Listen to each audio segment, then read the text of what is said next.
You know what really sucks and pisses me off to no end?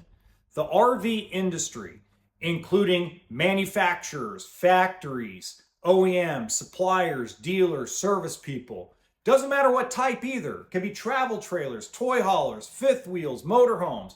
Companies like Brinkley, Grand Design, Forest River, Coachman, Alliance, Winnebago, Thor.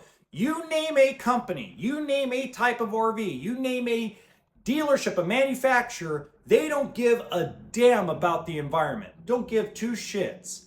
And they only care about corporate profits. Well, at least that's what some of social media and the internet want you to believe. Welcome to HB RV Lifestyle, the podcast.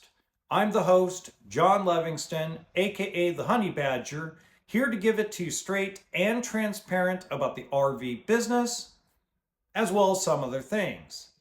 Now, I want to give credit to RVbusiness.com. This is a well done article that gives a more centered approach and a lot less of the propaganda machine that it seems to always turn out. So let's give them credit where credit's due. And I will link this in the description box below so you can read the entire article, as I'm basically going to skim through it as we talk. Now, one quick announcement before I do all that. This is the end of season 5 of the podcast. Season 6 will start the first week of March. I got a lot of surprises for you. And by the way, if you think that RV quality is such horrid, just horror stories, horrible, you never buy an RV ever again, you want to stick around because I got an interesting segue for you into... not a segue. I got an interesting segment for you that you'll enjoy, so stick around, okay? All right, so the title of this is Environmental Group Targets RV Industry with Billboards. Mighty Earth ramps up campaign to tackle deforestation in RV industry. Mighty Earth, a global advocacy organization, unveiled 6 new billboards across northern Indiana's Elkhart and St. Joseph's County. Wow, I can't talk today.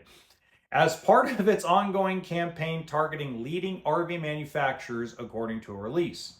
The billboards feature an artistic display of RVs ripping through orangutan habitat and the phrase, "RVs shouldn't kill orangutans," aimed to spotlight a core campaign demand that major RV companies end their use of timber linked to deforestation and the destruction of habitat of critically endangered Borneo orangutans in Indonesia's rainforest. Pardon me if I botched that.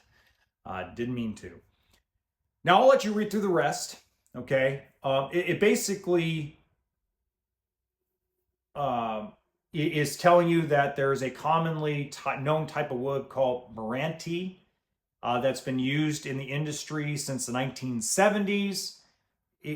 Basically, they're saying that the wood backing to some of the fiberglass is basically from Indonesia.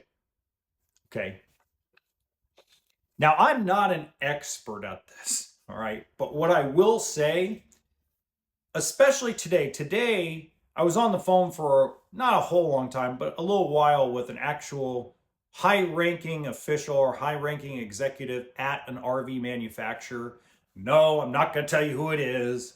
No, I'm not going to tell you why. But we had an interesting conversation about marketing and social media. And when I read this article, I'm like, if the RV manufacturers really didn't give a shit about the environment, didn't give two craps, then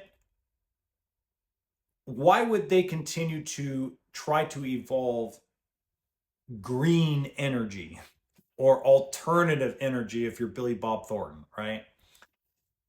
Why would they continue to try to go down the path of eliminating propane? I want you to hear that again. Why would they be going down the path for the last 15 years of trying to eliminate propane out of just RVs in total? I did a video a while back ago. I think it was probably 2-3 years ago. that was talking about the end of the propane electric refrigerator in the RV industry. And yes, this does have something to do with deforestation, so just be patient. There's context. Okay. And a lot of it had to do with availability, but there were a lot of folks that I talked to on the factory side that were like, it's more efficient, bigger fridges, easier to replace.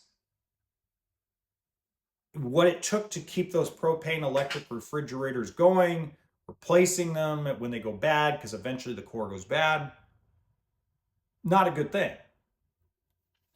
So in conjunction with that, you have to have something that charges the batteries, etc., etc., etc.